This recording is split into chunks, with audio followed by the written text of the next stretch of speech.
Back in the day, cars were simpler, but even then one part that always caused headaches was the starter motor. Doesn't matter if it's a brand new Audi or an old Chevy pickup, the starter's job hasn't changed. It's a little electric motor that spins your engine fast enough for it to fire up. When it begins to fail, your car lets you know, and if you listen carefully, you can catch the signs before you end up stranded in a parking lot with nothing but a clicking sound. Let me walk you through the classic signs of a starter motor going bad, why they happen, and what you should do about it. What the starter motor does. When you turn the key or press the start button these days, you're not directly starting the engine. What you're doing is sending power to the starter motor. The starter has a small gear that meshes with the teeth on your engine's flywheel. When it spins, it cranks the engine over until the spark plugs ignite fuel and the engine runs on its own. If the starter motor is weak, broken, or not getting the juice it needs, your car simply won't start. Everything else can be in perfect shape, battery charged, fuel ready, ignition working. But without that starter doing its job, the engine just sits there. Now let's talk about symptoms of a faulty starter motor. The classic clicking sound. One of the most common signs of a failing starter is a click when you turn the key. Sometimes it's just one loud click, other times a rapid series of clicks. That's the solenoid, the little switch on the starter, trying to connect power but not quite making it. A single click often means the starter motor itself isn't engaging. Rapid clicking can mean the starter is fine, but the battery or wiring isn't giving it enough juice.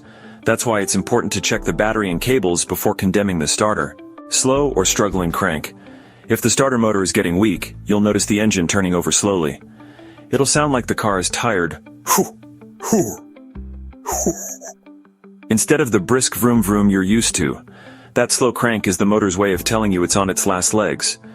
This can also happen if the battery is weak, so always test the battery first.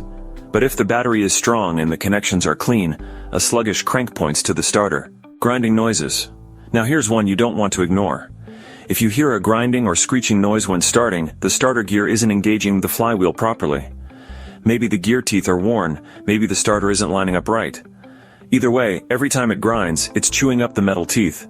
Keep forcing it and you'll end up replacing not just the starter, but the flywheel too. And that's a much bigger job. Intermittent starting. Sometimes the car starts right up, other times you turn the key and get nothing. That hit or miss behavior is another starter giveaway. The electrical contacts inside the solenoid wear out over time, so sometimes they make the connection, and sometimes they don't. If you've ever had to wiggle the key or tap the starter with a wrench to get it going, you know what I'm talking about. Smoke or burning smell. This is the last stage before total failure. If the starter overheats, maybe because it's being cranked too long, or because the wiring is faulty, you might see smoke from under the hood or smell burning insulation. At that point, the starter is cooked and needs to be replaced immediately. What to do about it? Here's the straight talk. If you suspect the starter is failing, don't wait for it to strand you. First, rule out the simple stuff. Make sure your battery is fully charged, the terminals are clean, and the cables are tight. Weak batteries mimic bad starters all the time. If the battery checks out, and you're still getting clicks, grinding, or no response, then it's starter time. Replacing a starter isn't the hardest job, but it can be tricky depending on the car. On some vehicles it's right on top of the engine and comes out with 2 bolts. On others, it's buried under intake manifolds, or tucked against the transmission, where you'll need small hands and lots of patience. Cost-wise, you're usually looking at $200 to $400 for the part, and if you pay a shop, another $200 to $300 for labor. Some luxury models are more expensive, of course. Free advice. A bad starter won't fix itself.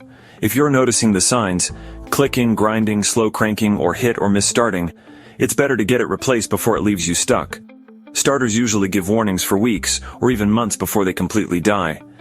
Pay attention to those warnings and you'll save yourself the headache of calling a tow truck. And here's a tip from years in the shop. If you find yourself stuck somewhere, and the starter just clicks, sometimes giving it a tap with a wrench or hammer will free up the solenoid for one last start. That's not a fix, just a trick to get you home or to a mechanic.